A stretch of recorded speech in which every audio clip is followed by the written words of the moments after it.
오늘은 진멸 하나님의 뜻이라는 제목으로 함께 말씀을 나누겠습니다. 자, 여러분 어렸을 때 이제 동화책 많이 보셨을 겁니다. 상대적으로 저는 여러분들보다 이제 동화책과 최근에 가까웠습니다. 왜냐면 아이가 있었기 때문이죠.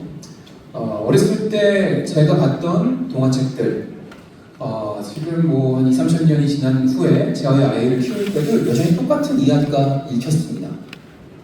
신데렐라, 인어공주, 피노키오, 헨젤과 그레텔, 백설공주와 일곱 난장이들 뭐 이런 것들 저 어렸을 때도 읽었던 거였거든요. 근데 저희 아이들이 똑같이 읽는 걸 보면서 참 신기하다 싶었어요. 여러분, 이런 동화책들은 세대만 초월하는 게 아닙니다. 사실은 국가도 초월하죠. 전 세계 아이들이 다 좋아하는 동화입니다. 그래서 지금 좀 어딜 가도요, 웬만하면 뭐 백설공주 얘기 뭐 이런 거 다 알걸요, 그렇죠? 뭐 헨델과 그레텔 이야기, 인어공주 얘기 이런 거 다 알 겁니다. 근데 여러분, 혹시 이런 동화들의 원작 읽어보신 분 계신가요? 원작? 사실 우리나라에 있는 이야기에도 원작이 있긴 한데 그것들이 시간이 지나오면서 점점 현대화되고 또 아이들의 입맛과 눈높이에 맞게 각색된 것이거든요. 원작을 보면요, 우리가 아는 동화 이야기와는 많은 차이가 있다는 사실을 알고 좀 당황하게 됩니다. 심지어 이 동화의 원작을 보면요, 매우 잔인하기도 하고요, 매우 잔혹한 묘사들이 상당히 많이 등장합니다. 여러분, 인어공주 아시죠? 이야기. 인어공주만 봐도 그런데 원래 인어공주가 그 사랑하는 사람을 위해서 사람의 다리를 갖기로 이제 결정하잖아요. 그 대가로 목소리를 잃어버려요. 그런데 원작에 보면은 마녀가 인어공주의 목소리를 취하기 위해서 어떻게 하냐? 인어공주의 혀를 잘라내는 묘사가 있습니다. 끔찍하죠? 그 이후에도 뭐 예를 들면 굉장히 잔인한 장면이 많이 나오고요. 마지막에 인어공주는 사랑을 이루지도 못하고 거품이 다 사라지는 게 원래 이야기입니다. 피노키오도 마찬가지고요. 헨델과 그레텔도 마찬가지로 더 잔혹합니다. 제가 어릴 때 읽었던 이런 동화가 사실은 이런 이야기였다니 하니까 좀 충격적이긴 했어요, 저는. 그러면서 충격을 받기도 했고 동심 파괴다 이러면서 실망할 수도 있습니다. 그런데 여러분, 그 작품들에 대해서 원작을 읽어보면 또 새로운 의미를 발견하기도 합니다. 원 작가가 그 당시 상황에서 그렇게 썼던 이유들을 보면요, 새로운 메시지들이 온다는 거죠. 원래 작가가 작품을 통해서 말하려고 했던 건 뭐였을까? 이런 거죠. 그래서 우리가 그런 것들을 보면서 애들은 이런 거 읽으면 안 돼. 이런 무서운 거 빼고 너희들은 아주 예쁜 것만 읽어야 돼. 뭐 이렇게 할 수도 있겠지만 조금 나이가 들어서 사실 우리가 이제 그런 것들을 소화할 수 있는 나이가 됐을 때는 그런 것만 읽을 게 아니라 전체 스토리를 다 읽었을 때 그 작품이 우리에게 주는 새로운 깨달음 같은 거를 알게 될 수 있다는 거죠. 저는 어릴 때요, 제가 그래도 이제 교회학교 선거 출신이거든요. 모태신앙으로 자라와서 처음부터 끝까지 계속 교회만 다녔던 사람입니다. 그런 제가 사실 어렸을 때 주일학교 시절에 그 성경의 이야기들을 들었을 때 기억은 어땠냐면 너무너무 재밌었습니다. 특히 오늘 우리가 본문에서 읽은 이 여리고성 함락 사건에 대해서는 특히 더 그렇습니다. 이런 장면은요, 아이들의 상상력을 자극하기에 충분합니다. 저 크고 튼튼한 성을 점령하는데 이스라엘 백성들이 하루에 한 바퀴씩 성을 돌고 마지막 날에 나팔을 불고 함성을 지르니까 성이 와르르 무너졌다는 저 이야기. 그래서 교회학교 선생님들이 얘들아, 우리도 한번 해볼까? 하면서 다 같이 소리 질러볼까? 와! 막 했던 기억도 나요. 제가 대학 다니던 시절에 학교 소속 찬양팀에서 활동했었는데 그때 이제 그 찬양팀에서 전체 집회를 여는 날이 있었습니다. 집회 날 리허설도 하고 무대 세팅도 하고 마지막에 함께 모여서 기도를 했는데 어떻게 기도했냐면 모든 찬양팀원들이 모여가지고 집회 장소를 7바퀴 돌면서 기도했어요. 그리고 마지막에 우리가 와! 소리치면서 그 기도를 마쳤던 기억도 납니다. 하여튼 좋은 기억이에요. 아주 재밌었던 기억인데 조금 나이 들고 제가 이제 성경을 다시 보니까 어릴 적에 교회학교 선생님이 가르쳐주지 않았던 이야기가 저 이야기 성경 속에 있었다라는 겁니다. 여리고성이 함락되었다는 것만 알았는데 그 후에 이스라엘 백성들이 그 다음에 그 성에 들어가서 모든 사람들을 다 죽였다는 이야기죠. 남녀노소를 막론하고 그리고 어린아이까지 심지어 거기에 있는 모든 짐승들까지 다 죽이고 진멸했다는 이야기입니다. 더군다나 그것을 하나님께서 그렇게 명령하셨다는 것. 오늘날로 말하면 그러니까 우리 집에 있는 여러분 집에 혹시 반려견이나 반려묘 키우시나요? 걔네들까지 싹 다 죽는 거예요. 이거는요 동심 파괴 수준이 아니라 신앙을 파괴할 만한 문제이기도 합니다. 누군가한테.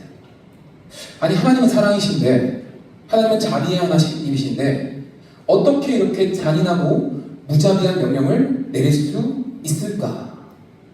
여러분 저만 이렇게 생각한 게 아닙니다. 왜냐면요 사실 실제로 많은 사람들이 이 시험에서 걸려 넘어집니다. 실제로 비신자들, 믿지 않는 사람들에게 전도를 하다 보면 그들이 성경에 대한 여러 가지 파편적 지식을 가지고 와서 믿지 않는 근거를 낼 때 바로 이 지점을 많이 이야기하기도 합니다. 성경에 보니까 여러 전쟁 이야기와 진멸에 대한 이야기가 있는데 하나님 사랑이시면서요 어떻게 하나님이 그런 걸 하실 수 있죠? 이런 거죠. 그들뿐만 아니라 교회 안에서도 이런 질문이 많이 있어요. 믿는 사람들조차도 이 부분이 깨림칙하고 걸려 넘어지기도 한다는 거죠. 하면서 신앙 갖기를 거절하는 사람들이 생각보다 너무 많이 있습니다. 그래서 오늘은 이 질문, 이 이야기에 대해서 한번 짚고 넘어갈 필요가 있을 것 같아요. 이 이야기는 어떻게 이해해야 될까요? 먼저 사실은 어떠한 설명으로도 완벽하게 설명하고 이해시켜 드리기는 쉽지 않다는 말씀을 먼저 드리고 싶습니다. 왜냐하면 성경에 나오는 모든 전쟁들은 각자의 특성이 있고 그의 맥락이 있고 스토리가 있기 때문에 모든 이야기를 다 한 번에 엮어서 이렇다라고 말하기는 쉽지가 않습니다. 개별적 설명이 좀 필요한 부분이 있는데 대표적으로 이 여리고성 함락 이야기를 가져온 이유가 있습니다. 이게 굉장히 대표적이고 또 여기서 우리가 알아야 할 주님의 메시지가 있기 때문에 그렇죠. 쉬운 주제가 아니에요. 그렇지만 이 여호수아서를 읽으면서 이 부분을 피해간다는 건 나는 원래 내가 알고 있었던 그 동화 이야기만 기억할 거야. 어두운 측면 나 알고 싶지 않아. 라고 생각하는 것과 비슷하죠. 소화하기 어렵더라도 한 번은 마주해야 됩니다. 그런 의미에서 21절을 한 번 더 보겠습니다. 함께 읽겠습니다. 시작! 그 성 안에 있는 모든 것을 온전히 바치되 남녀노소와 소와 양과 나귀를 칼날로 멸하니라. 저 밑에 소와 양과 나귀가 뀨 하고 있죠. 그럼 저기 뀨 하고 있는 소와 양과 나귀를 여러분 칼날로 멸하실 수 있으셨어요? 네, 챗 GPT한테 그려달라고 했습니다. 여러분 이렇게 모든 것을 진멸해버리는 이런 전쟁을 가리켜서 성경에서 뭐라고 하냐? 헤렘 전쟁이다 라고 얘기해요. 헤렘 전쟁. 여러분 이 헤렘이라는 단어를 기억하셔야 됩니다. 왜냐하면 이제 앞으로 설교 동안 계속 이야기할 것이기 때문에 그래요. 이 헤렘이라는 단어가 번역하기가 쉽지가 않은데 이 헤렘법에 대해서는 신명기 특히 20장에 잘 나옵니다. 조금 전에 우리가 읽은 저 21절에 보면 헤렘이라는 단어가 등장하는데 21절에서 보면 모든 것을 온전히 바치되 라고 되어 있는 저 부분에서 온전히 바치는 것을 헤렘이라고 합니다. 즉 하나님께 온전히 바쳐지는 것을 헤렘이라고 해요. 이 단어가 오늘 본문 우리가 읽은 본문에서 여러 번 쓰이는데요. 17절 전반부를 보면 이렇게 되어 있습니다. 이 성과 그 가운데 있는 모든 것은 여호와께 온전히 바치되 저기서 온전히 바치다가 헤렘입니다. 그리고 18절도 보면 이렇습니다. 함께 읽어볼까요? 시작! 너희는 온전히 바치고 그 바치는 것 중에서 어떤 것인지 취하여 너희가 이스라엘 진영으로 바치는 것이 되게 하여 고통이 되지 아니하도록 오직 너희는 그 바친 물건에 손대지 말라. 오직 너희는 그 바친 물건, 즉 헤렘에 손대지 말라. 이런 겁니다. 그러니까 하나님께 온전히 바쳐지는 것 아니면 바쳐지는 상태 아니면 바쳐지는 사람이나 물건 이런 것들이 헤렘이라고 하는 거예요. 여러분 근데 정말 온전히 바쳐지려면 어떻게 될까요? 온전히 그러니까 순도를 100%로 만들려면 어떻게 해야 돼요? 그 안에 있는 불순물들을 다 제거해야 되잖아요. 그죠? 그래서 헤렘이란 단어를 성경에서는 직면하다, 전멸시키다 이런 뉘앙스로 이런 식으로 번역을 한다는 거예요. 살아있는 사람이나 짐승은 헤렘하려면 어떻게 해야 되냐면 다 죽여야 되는 거예요. 물건은 어떻게 해야 될까요? 함부로 건드리면 안 됩니다. 왜? 하나님께 온전히 바쳐줘야 되니까. 그래서 오늘 본문 19절에 이렇게 말하고 있습니다. 함께 읽어봅시다. 시작. 은금과 동철 기구들은 다 하나님께 여호와께 구별된 것이니 그것을 여호와의 곳간에 드릴지니라 하니라. 함부로 건드리면 안 되는 거죠. 예를 들어서 성경에서 그래서 이 헤렘 명령을 어긴 사람 대표적으로 아간이라는 사람이 등장합니다.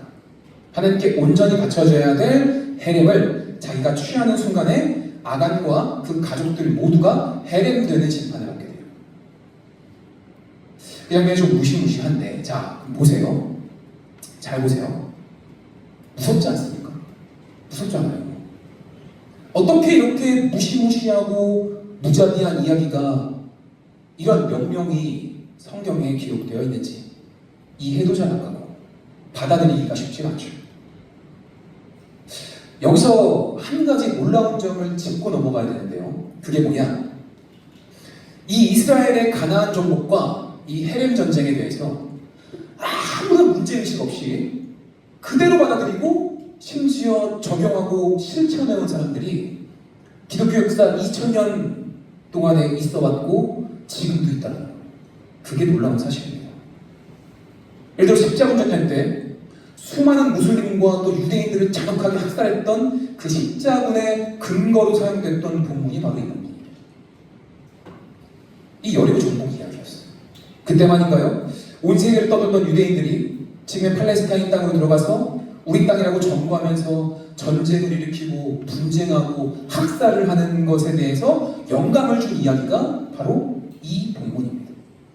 또 있죠.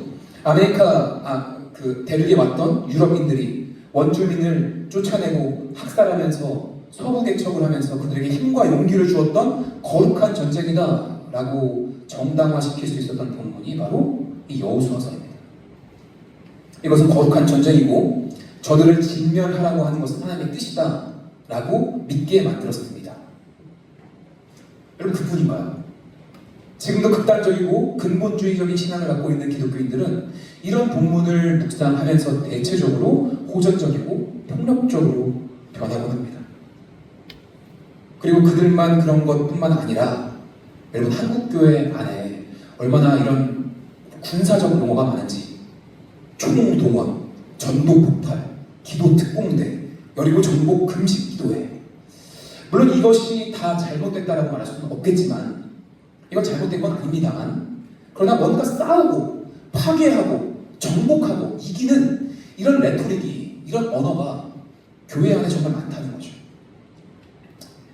그런데 이게 지나치면 어떻게 되냐면 진멸하고 정복하는 성경의 이야기를 문자 그대로 받아들이기까지 하면서 저 무슬림들 싹 다 죽여버려야 돼. 이런 이야기가 교회 안에 공공연히 나오고요. 나랑 정치적 스탠스가 다른 저 사람들 싹 다 죽여버려야 돼.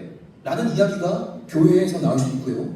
함부로 특정 국가나 특정 인종이나 사람들을 혐오하면서 괴롭히고 심지어 묻지마 살인까지 하는 그런 말이나 행동을 교회 안에서 석상치 않게 할 수 있다는 겁니다.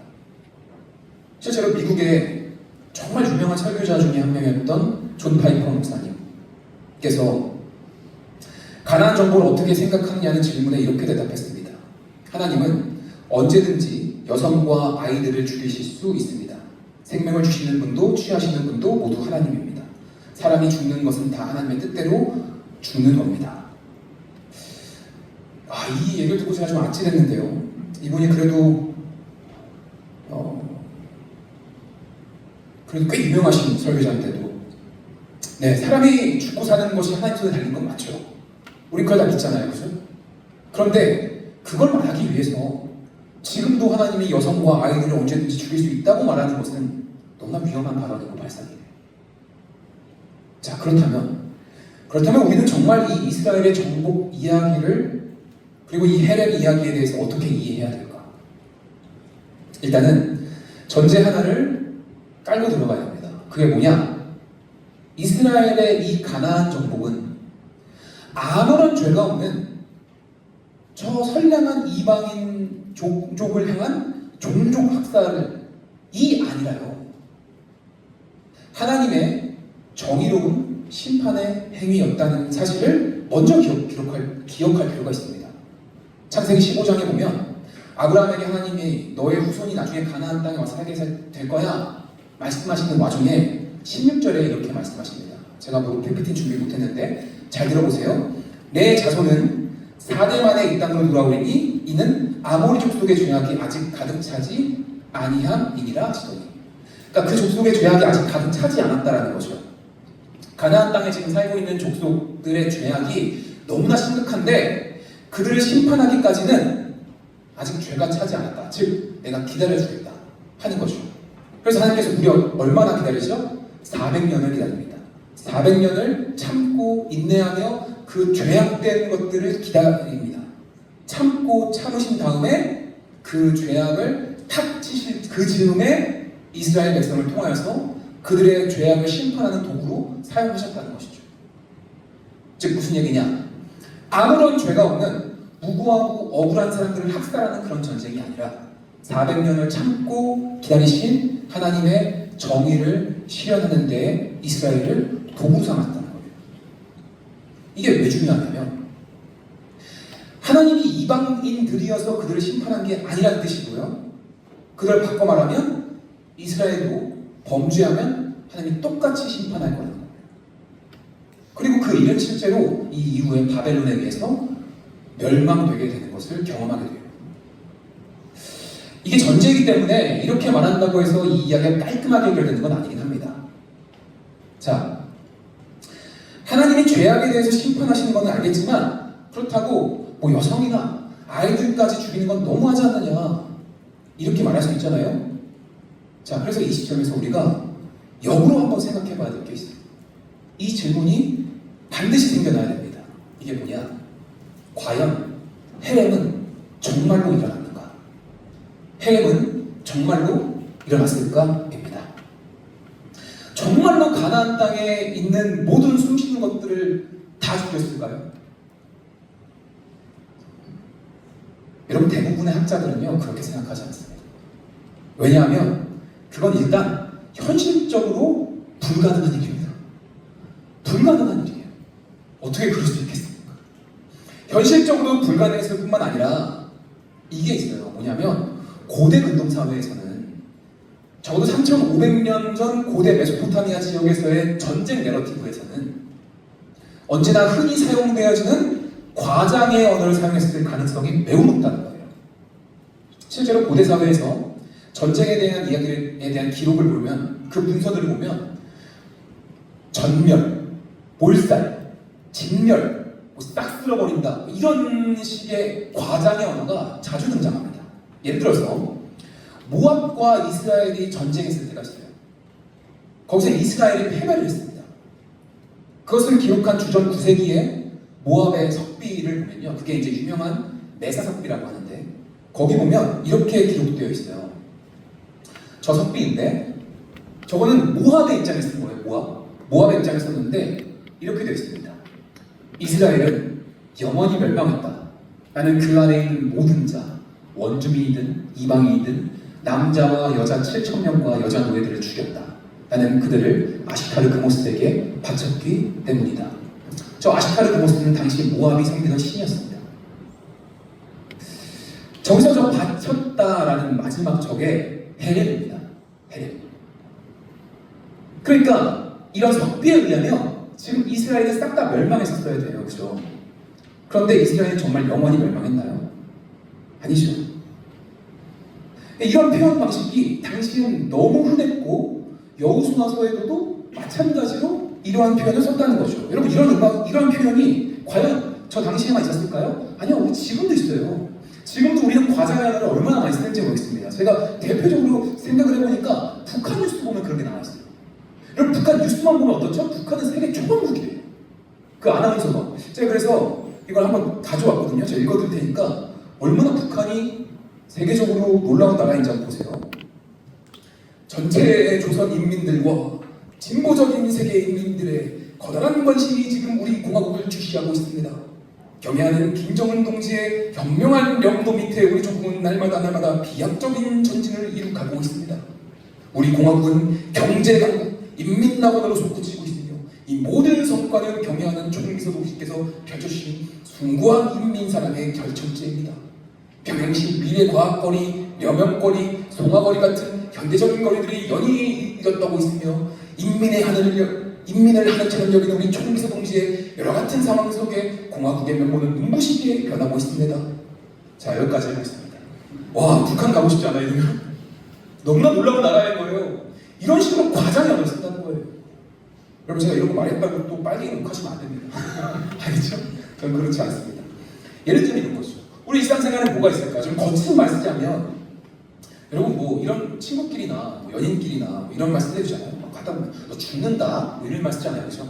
그거 죽을 거예요? 아니잖아요. 하지만 어떤 표현 방식에서 그런 과장의 언어를 써서 내 입장과 어떤 내 이런 것들을 관철시키는 그런 용법을 흔히 쓴다는 거죠. 저 당시의 전쟁 내러티브에서 이 해렘이라는 말, 막 진멸시킨다 이런 말들은요 흔히 쓰는 말이었다는 거예요.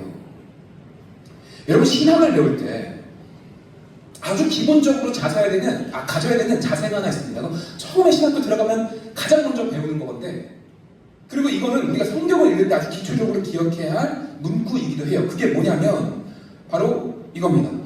Scripture was written for us, not to us. 이게 무슨 뜻이냐 하면 성경은 우리를 위해 써졌지만 우리에게 쓴 것은 아니다 라는 말이에요.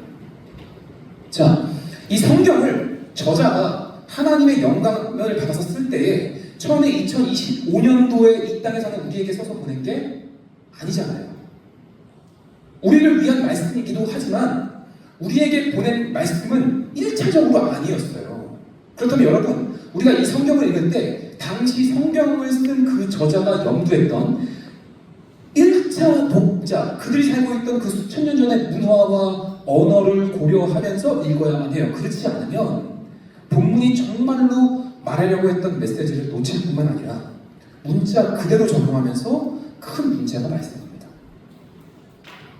그래서 우리가 이 본문에서 주목해야 될 것은 무엇이냐면 헬렘 명령에 담겨져 있는 진짜 의미가 무엇이냐이지 헬렘의 방식이 아니라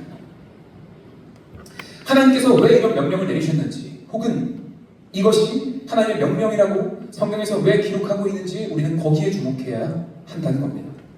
그 이유에 대해서 신명기 7장 2절과 4절은 이렇게 말합니다. 우리 함께 읽어볼까요? 시작! 내 하나님 여호와께서 그들을 내게 넘겨 내게 치게 하시리니 그때 너는 그들을 진멸할 것이다. 그와 어떤 언약도 하지 말 것이요 그들을 불쌍히 여기지도 말 것이며 또 그들과 혼인하지도 말지니 내 딸을 그들의 아들에게 주지 말 것이요 그들의 딸도 내 며느리를 삼지 말 것은 그가 내 아들을 유혹하여 그가 여호와를 떠나고 다른 신들을 섬기게 함으로 여호와께서 너희에게 진노하사 갑자기 너희를 멸하실 것임이니라.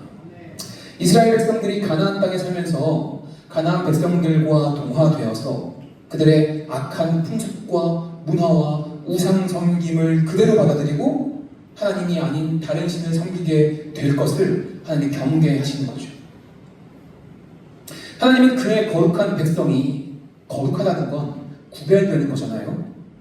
그 백성이 악함으로부터 구별되어서 온전하게 흠없이 거룩한 백성이 되기를 원하시는 겁니다. 여기에 하나님의 본 마음이 있습니다. 이걸 잘 보여주는 신약의 구절이 데살로니가전서 5장 22절과 23절입니다.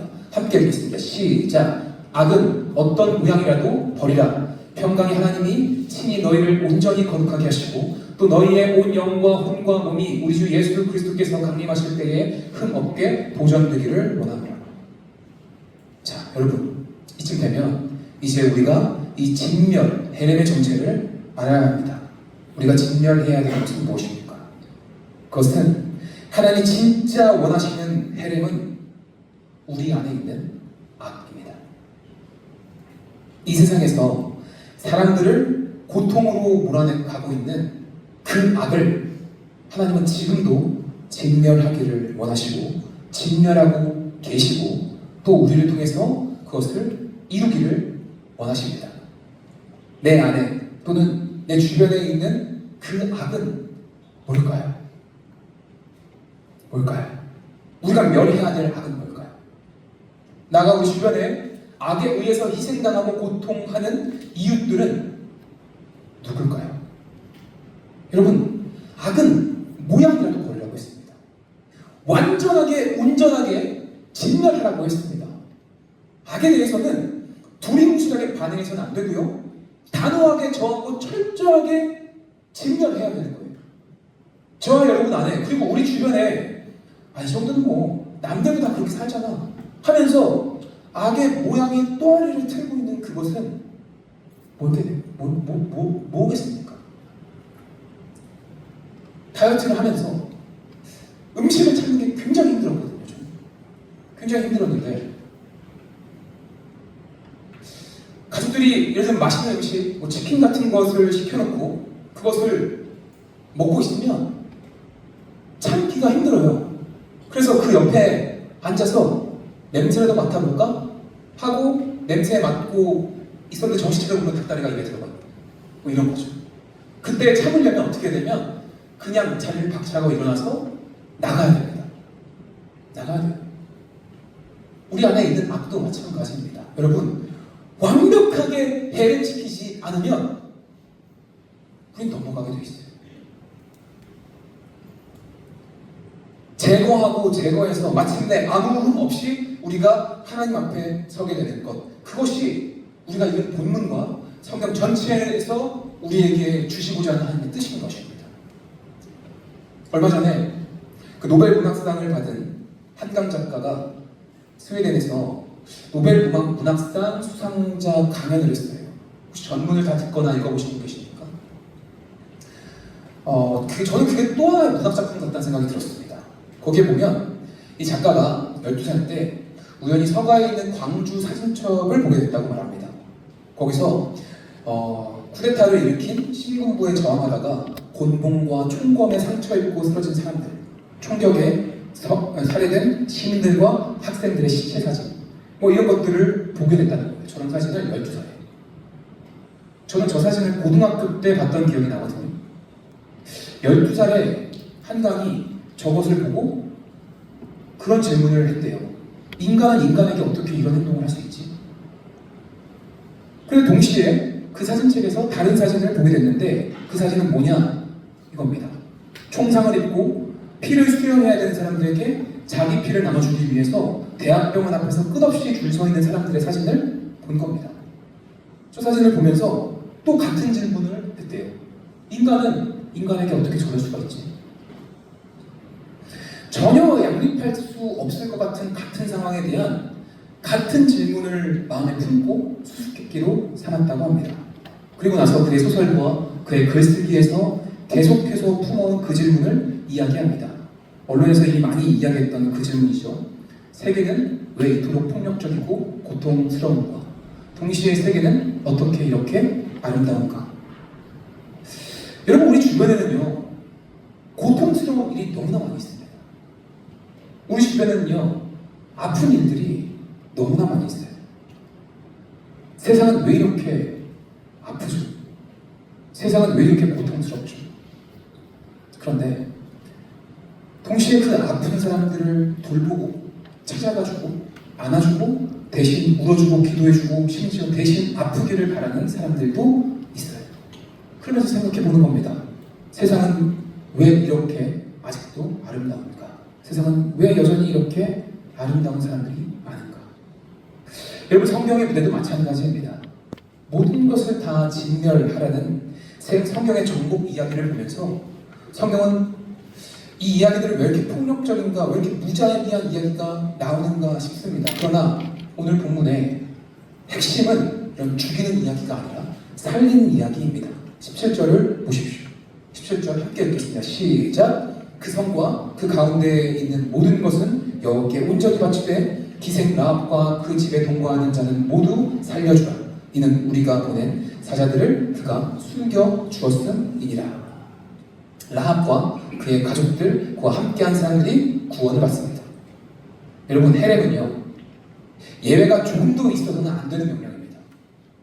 말씀드렸다시피 불순물이 요만큼도 있으면 안 돼요. 온전하게 다 진멸시켜야 됩니다. 그런데 지금 예외가 발생했어요. 라합, 그리고 그와 함께한 사람들이 구원을 받습니다. 심판의 이야기 속에 피어나는 구원의 이야기입니다. 헤렘이 없애버리지 못한 헬세드의 사랑이죠. 저는 이 이야기, 이 라합의 구원받는 이야기 속에 하나님의 진실이 있다고 믿습니다. 죽이는 것이 아니라 살리는 겁니다. 멸하는 것이 아니라 구원해내는 겁니다. 살아 숨쉬는 것은 다 죽이는 것이 하나님의 마음이 아니라 숨쉬는 것을 살려내고자 하는 그것이 하나님의 본 마음인 것입니다. 그래서 여러분, 오늘 본문은 폭력과 전쟁을 정당화하는 말씀이 아니라 폭력과 전쟁을 비롯한 이 세상의 모든 악을 멸하시고 마침내 흠 하나 없는 온전한 샬롬의 세상을 만들고자 하는 그 하나님의 관점으로 읽어야 됩니다. 그것이 하나님의 마음을 헤아려본 우리의 신앙이고 고백입니다. 그리고 그 전가가 예수님께 있습니다. 헤렘의 예외였던, 그리고 살아남았던 라합은 예수님의 선조가 되었다고 성경은 말하고 있습니다. 그리고 그 예수님은 평화의 왕으로 이 땅 가운데 오셨고 칼과 창으로 악을 죽인 것이 아니라 자신을 멸시하던 이들을 폭력과 힘으로 굴복시킨 것이 아니라 십자가에 자기를 내어주심으로 악을 완전히 멸하고 승리하셨습니다. 죄와 허물, 그런 악으로 헤렘당할 우리를 대신해서 십자가상에서 철저하게 헤렘당하신 분이 예수 그리스도십니다. 십자가를 들고 앞으로 나가서 저들을 죽여라 명령하시는 것이 아니라 십자가를 지고 내가 죽어 다른 이를 살려내신 분이 예수님이십니다. 예수님께서 보여주신 구원의 길, 그것이 우리가 따라가야 될 길이라고 믿습니다. 주민 여러분, 악은 어떠한 모양이라도 버리십시오. 이 땅의 어떠한 악도 하나도 남김없이 진멸하고 사라지고 온전한 샬롬이 이 땅 가운데 오는 그날까지 죽임과 폭력이 난무하는 세상 가운데서 살림과 샬롬의 사랑으로 살아가는 저 여러분 되시기를 축복합니다. 함께 기도하겠습니다. 찬양팀 나와서 기도를 도와주시기를 부탁드립니다.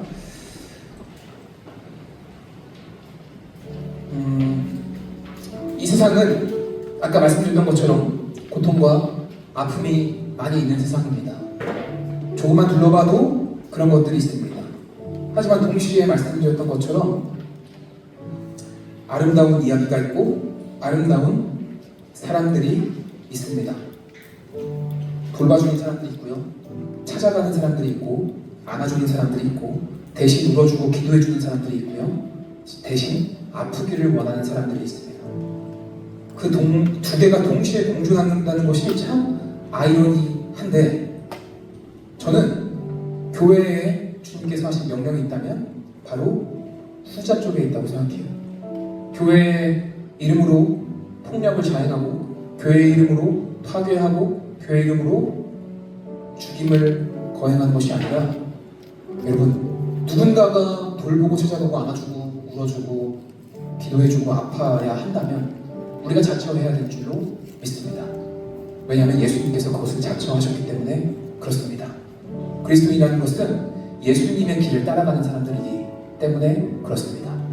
우리 한번 그렇게 기도하셨으면 좋겠어요. 이 시간 들은 말씀 가지고 기도하실 때 두 가지로 기도하셨으면 좋겠습니다. 먼저, 내 삶에, 내 안에 내가 제거해야 할 악, 해lem시켜야 될 그 악함, 그것을 회개하는 기도 드리셨으면 좋겠고요. 또 하나, 내 주변에 이 땅 가운데 해렘해야 될 악함, 그리고 그것을 짊어지고 그것을 내가 지고 가게 해달라는 그 용기, 그것을 구하면서 나아가셨으면 좋겠습니다. 이 시간 우리 함께 기도합시다. 우리 들은 말씀을 기억하시면서 제가 주의 이름 3번 크게 부르시고 통성으로 함께 기도하며 나가겠습니다. 함께 기도합시다. 주여! 주여! 주여!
어렵고 아픈 세상 가운데 우리를 보내셔서 먼저 구원하여 주시고 아버지 하나님 우리 가운데 주의 사명을 부어주시니 감사합니다. 하나님 함께 내 안에 있는 그 악함을 직시하며 아버지 악한 것은 모양이라도 버리라 했던 주의 말씀을 기억하며 주님 앞에 다시 순전한 마음을 올려드리기를 원합니다. 회개한 마음 그대로 받아주셨고 주님 앞에 순결하게 구별된 거룩한 주의 백성들 다 되게 하여 주시옵소서. 그래서 머물러 있지 아니하게 도와주시옵고 기도한 대로 아버지 하나님 내 주변에 아버지 내가 속한 그 사회 가운데 있는 모든 악을 해결하는 우리 모두가 되기를 원합니다. 힘과 용기를 더하여 주시옵고 우리로 아버지 것을 온전히 감당해낼 수 있는 성령의 충만함을 더하여 주시옵소서. 무엇보다 동역자를 붙여 주셔서 함께 이것들을 감당해내는 교회가 되게 하여 주시옵소서. 모든 것을 주님께 맡겨 드립니다. 이 땅 가운데 우리와 함께 하시는 주님 찬양하며 예수님의 이름으로 함께 고백하고 선포하며 기도했습니다. 아멘. 우리 주님 박수 영광 올려드립시다. 하나님.